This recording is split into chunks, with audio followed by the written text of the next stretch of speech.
là, c'est une courte vidéo pour vous montrer déjà que la plantation de pastèques, notre projet de pastèques se porte merveilleusement bien. Voilà là, toute la parcelle. Elle est déjà en plein essor. Déjà au début de la production, je félicite déjà... Je vais déjà faire un coucou ici à Tami Jardin qui a réalisé une vidéo toute récente dans son direct de Facebook qui m'a vraiment passionné, qui m'a inspiré en fait. J'ai regardé sa vidéo avec beaucoup d'attention. Cela a duré près de 22 minutes. Et il a souligné un facteur très important qui nous dérange ici en Afrique, qui freine l'agriculture en Afrique. L'agriculture en Afrique est freinée par les mauvais itinéraires techniques en fait. Il a parlé de la densité. Nous ne parvenons pas à bien gérer les densités. Regardez par exemple en Europe. En Europe, un agriculteur paye au mètre carré de terre qu'il utilise. Il paye au mètre cube d'eau qu'il dépense pour irriguer ses champs. Il a des impôts, des taxes. Vous comprenez combien de fois chaque mètre carré, chaque mètre cube d'eau qui est utilisé doit être rentable. Et pour être rentable, ils optimisent l'utilisation des parcelles. Ils optimisent la gestion de l'espace.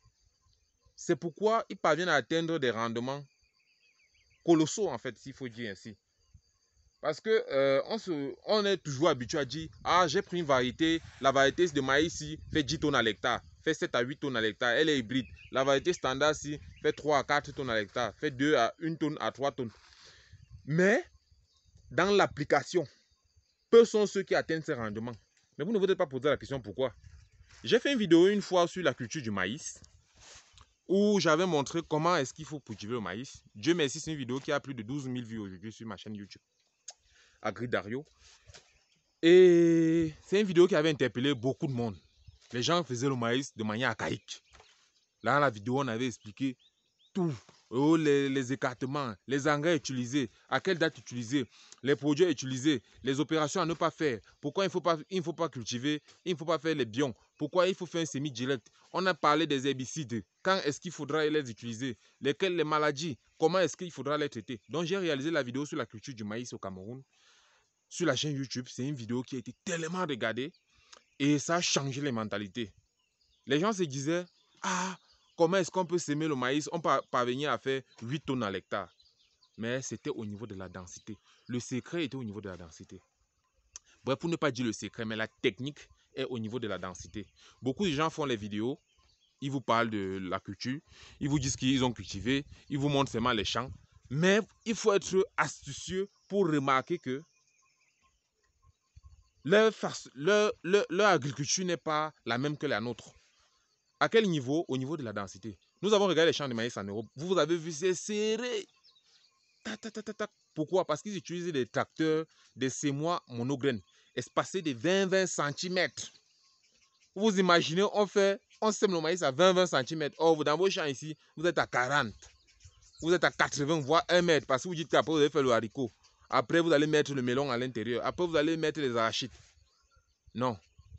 Si vous faites le maïs en pur, si vous faites une culture en pur, parvenez à contrôler les espaces. On fait le maïs tous les 30 cm x 40. On récolte des costauds épis. C'est d'où vous allez atteindre des rendements qui vous dépassent. Non seulement aussi ça, mais aussi dans la fertilisation. Nous avons des champs que nous partons souvent visiter où il y a des écartements respectés, il y a des traitements respectés, il y a la bonne gestion de la mauvaise herbe, il y a la propreté. Mais par conséquent, le rendement n'est pas intéressant. Pourquoi? Parce qu'on fertilise mal. Les sols en Afrique sont... L'Afrique, c'est un vieux continent. Hein? Et étant un vieux continent, ça veut dire que les sols ont été utilisés pendant aussi longtemps. Et aujourd'hui même, vous travaillez encore les anciens terrains de vos parents.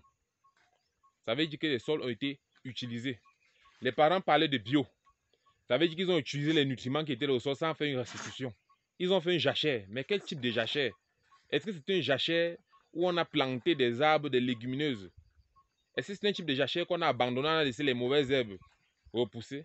Quel type de jachère ils ont fait? Est-ce que c'est une jachère qui a restitué la fertilité? Vous ne connaissez pas. C'est pourquoi on parle d'analyse des sols aujourd'hui avant de lancer un projet. Il faut analyser son sol. Vous croyez que c'est un sujet, c'est l'affaire des autres? Non, c'est pour chaque agriculteur, l'analyse des sols. On parle de quoi encore d'autre? On parle aujourd'hui encore de bio. Mais vous avez, en tout cas, je ne vais pas faire une vidéo sur le bio maintenant. On va prendre une autre vidéo sur ça. Mais c'est pour vous interpeller, vous agriculteurs, vous entrepreneurs qui voulez vous lancer dans le secteur agropastoral. Pensez aux densités. Pensez aux densités et pensez à l'étude de vos sols. C'était la vidéo que je voulais conclure cette vidéo avec ça, tout simplement. Il n'y a aucune connexion internet pour le moment. Ciao.